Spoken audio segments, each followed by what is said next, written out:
Bir ümit. Ya ушунча улактарда өтө көп жерде мындай сорундар берип келди асында.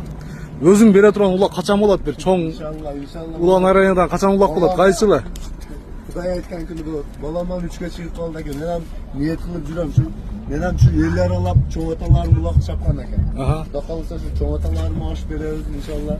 Shu akalarimiz bilan maslahatlashib shu 1-2 yilda ichida bir cho'ng uloq beramiz. Olmaz gelesini al buyursa. Altı sayfırım. Молодец. Молодец. Ulan молодец. Ulan arena deb bularga nimedagi Qizilqaydagi cho'ng arena.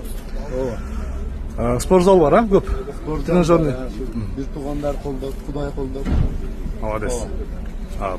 Yurishlar nerga eng kichkinasi menimcha 5 ta bolamiz aka. Aha. Qiz yo'q, eng kichkinasi menimcha 4 ta akamning erkak ukasi bo'lib erkaklar juramni